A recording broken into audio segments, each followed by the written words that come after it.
రకాల చర్మ సమస్యలకు శాశ్వత పరిష్కారం ఈ శ్రీత 9281458181. మీడియా మిత్రులకు నమస్కారం.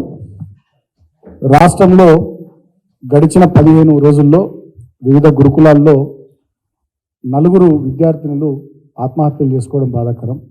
భువనగిరిలో భవ్య వైష్ణవి అనే 2 అమ్మాయిలు, సూర్యాపేటలో కూడా వైష్ణవి అస్మిత అనేటటువంటి 2 అమ్మాయిలు గడిచిన 15 రోజుల్లో గురుకులాల్లో 4 విద్యార్థినులు ఆత్మహత్యలు చేసుకున్నారు.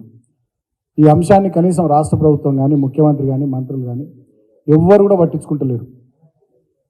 4 విద్యార్థుల ప్రాణాలు వాళ్ళు ఆత్మహత్యలు చేసుకొని బలైపోతే అసలు వీటికి కారణమేంది, దీని వెనుక ఎవరున్నారు?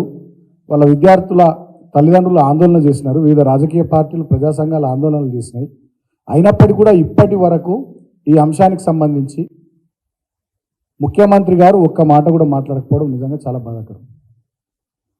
ముఖ్యమంత్రి రాష్ట్రంలో ఇటువంటి సంఘటనలు జరుగుతూ ఉంటే ఆయననేమో ఢిల్లీ పెద్దలను కలవడానికి ఢిల్లీ టూర్లలో ప్రత్యేక విమానాలలో ప్రజాధనాన్ని దుర్వినియోగం చేసుకుంటూ ఢిల్లీకి చక్కర్లు కొట్టే పనిలో బిజీగా ఉండడం నిజంగా చాలా బాధాకరం.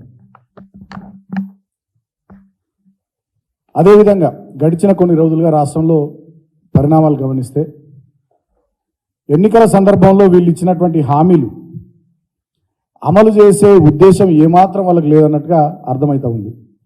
వాళ్ళు ఇచ్చినటువంటి 420 హామీలు కానీ 6 గ్యారంటీలు కానీ వాటిలో ఇప్పటి వరకు అమలులోకి తీసుకొచ్చింది కేవలం ఒకటి ఉచిత బస్సు. మహిళలకు ఉచిత బస్సు అన్నారు. మీదికి కూడా మహిళలకు ఉచిత బస్సు ప్రయాణం సౌకర్యం కల్పించి ఒక హామీని నిలబెట్టుకున్నామని కాంగ్రెస్ పార్టీ, ముఖ్యమంత్రి వీళ్ళందరూ చెప్తున్నారు. కానీ చాలా గ్రామాలకు ఆర్టీసీ బస్ సర్వీసులు రద్దు చేసిరు, తగ్గించారు.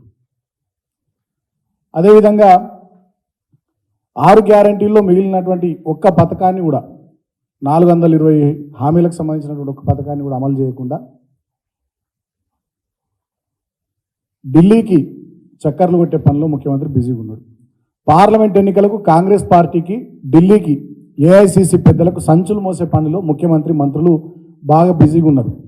ఇలా ప్రత్యేక విమానాలలో మరి ఎన్ని సంచులు పోతున్నాయో ఏందో ఇవాళ రాష్ట్ర ప్రజలు కూడా ఆలోచన చేయాల్సిందిగా నేను కోరుతా ఉన్నా. ఇవాళ వీళ్ళు శ్వేతపత్రాలు విడుదల చేస్తూ ఉన్నారు అసెంబ్లీ వేదికగా. సరే, మా నాయకులు చాలా గట్టిగా ధీటుగా సమాధానం చెప్పి వాళ్ళ తప్పుడు ప్రచారాన్ని, దుష్ప్రచారాన్ని, అర్ధసత్యాలను, అసత్యాలను సమర్థవంతంగా అసెంబ్లీ వేదికగా మా నాయకులంతా తిప్పికొట్టడం జరిగింది. మా హరీష్ రావు గారు కానీ, మా కడియం శ్రీగారు గారు కానీ, మా పల్లా రాజేశ్వర రెడ్డి గారు కానీ, మా కేటీఆర్ గారు కానీ, మా జగదీశ్వర్ రెడ్డి గారు కానీ, మా నాయకులంతా కూడా చాలా సమర్థవంతంగా వాళ్ళు చేస్తున్నటువంటి తప్పుడు ప్రచారాన్ని అసెంబ్లీ వేదికగా తిప్పికొట్టడం జరిగింది. నేను ఒకటే మాట అడుగుతున్నా, ఇవాళ ఈ ముఖ్యమంత్రికి వీళ్ళు ఇచ్చినటువంటి హామీలు, 6 గ్యారంటీలు, ఎన్నికల మేనిఫెస్టోలోని అంశాలు, వీటితో పాటు ఎన్నికలకు ముందు వీళ్ళు ఇచ్చినటువంటి మహిళా డిక్లరేషను, యూత్ డిక్లరేషను, మైనారిటీ డిక్లరేషన్లకు సంబంధించి ఏమన్నా ఒక్కటన్నా అమలు చేసే ఆలోచన ఉందా లేదా? ఇవాళ ముఖ్యమంత్రి ఆయన పనితీరు, ఆయన మాటలు, ఆయన పద్ధతి చూస్తే మాకైతే చాలా అనుమానాలు వస్తూ ఉన్నాయి. ఇప్పుడు మళ్ళీ ఏదో కొత్త వార్త వస్తూ ఉంది, త్వరలో ఎన్నికల షెడ్యూల్ వస్తుంది, పార్లమెంట్ ఎన్నికల షెడ్యూల్ వస్తుందని చెప్పి తెలుస్తూ ఉంది.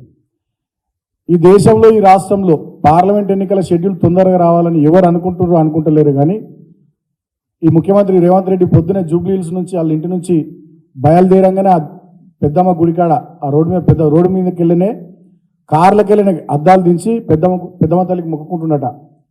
ఎంత తొందరగా నోటిఫికేషన్, ఎంత తొందరగా షెడ్యూల్ వస్తే అంత మంచిగా ఉండాలి. ఈ 6 గ్యారంటీల అమలు దాటేయచ్చు కదా.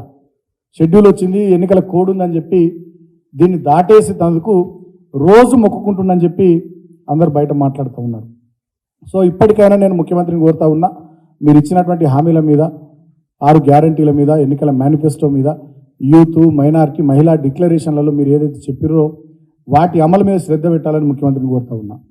వీటిని అమలు చేయకుండా, వీటి విషయంలో పని చేయకుండా కేవలం ఈ రాష్ట్రంలో ప్రజల దృష్టిని మరల్చే ప్రయత్నాలు జరుగుతూ ఉన్నాయి. నేను ఇందాక చెప్పినట్టుగా భువనగిరిలో, సూర్యాపేటలో 4 విద్యార్థినులు ఆత్మహత్యలు చేసుకుంటే యూట్యూబ్ ఛానల్, గతంలో మమ్మల్ని ప్రశ్నించిన ఒక యూట్యూబ్ ఛానల్ ప్రశ్నించదు. గతంలో మా మీద మాట్లాడినటువంటి ఒక మేధావికి ఈ ఆత్మహత్యలు కనబడాయి. అదేవిధంగా ప్రజా సంఘాలు వివిధ రాజకీయ పార్టీలు ఇంత ఆందోళన రాస్తారోకోలు ధర్నాలు చేసి అక్కడ